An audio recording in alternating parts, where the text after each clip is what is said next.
Can you tell me what's happening today?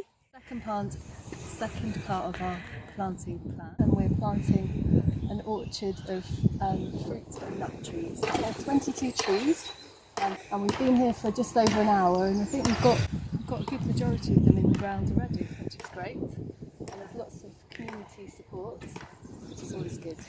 And there's some amazing trees that the Frome Town Council bought, which is great.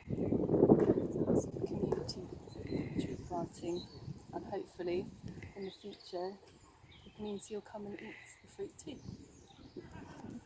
Hello, could you tell me a bit about what you're doing and why you're here today, please? So this is a hazel tree, and it's going in this massive hole that we've excavated. There are a lot of big rocks that we have to haul out. And now I'm just sort of loosening the roots, which I think I'm supposed to do.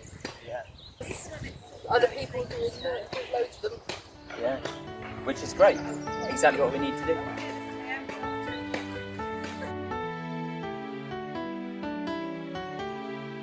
It's March 22, that's right.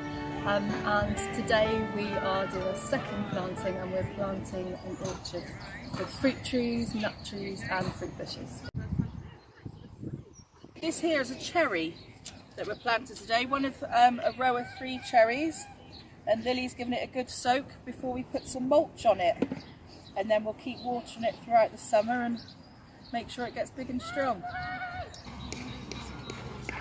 My name is Pavla, and with the tree group we decided to plant some fruit trees in our public space. Thank you very much. Thank you. Thank you. That's my little helper, and I'm a strong believer that we should be planting food all around us, and as a community we should plant new garden of Gaia, however you want to call it. Yeah, we've got some hazelnuts I'm planting, cherries, apple pears, we've got gooseberries, currants, quite a variety, you know, for people who live around here to enjoy.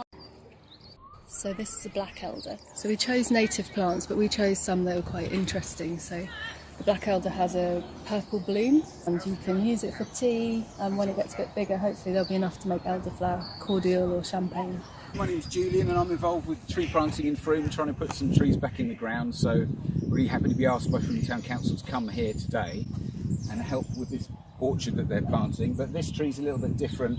It's an oak. It's grown from one of the old Selwood forest oaks, which is our local ancient forest. It's grown from an acorn of probably a 500, 700 year old tree, something like that. So it's a heritage oak, and we're going to put it in the ground today, and hopefully it'll grow up to be a big tree like these poplars.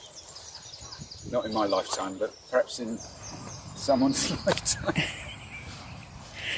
And actually, I've got to say, all the hard work was done over here.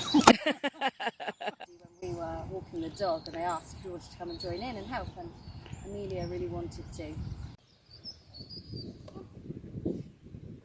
So hopefully this is going to grow up to be, a big open-grown tree. Oaks don't like being shut in a small space; they want to be open, stretch out.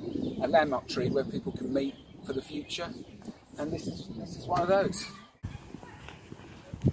Yeah, I'm Helen. I'm the What About Trees Projects Officer at Frome Town Council, and we've done a project in collaboration with the tree group down here at Waylands, planting a fruit and nut orchard.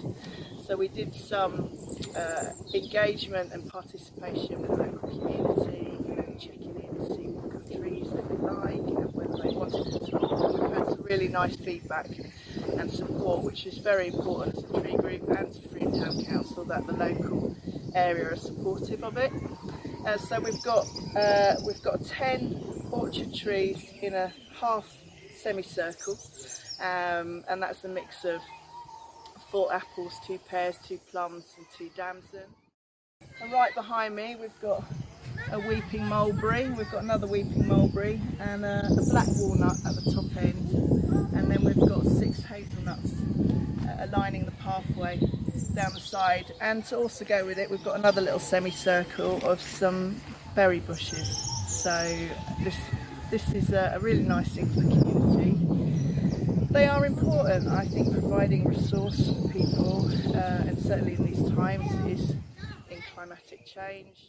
And there will be food shortages later on, so having a resource and where we can educate people and have use of the actual trees and the fruit of them is fantastic, really. So we'd like to put some signage up to tell people what the fruit is, when it fruits, and whether it's a good keep or whether it's got a dual purpose, and the uses that people can use it for. So just to give them some ideas, really. And that's about it. And we're also planning to do a series of workshops starting later in the year. So pruning, grafting, what you can make with everything, and how you can care for the trees.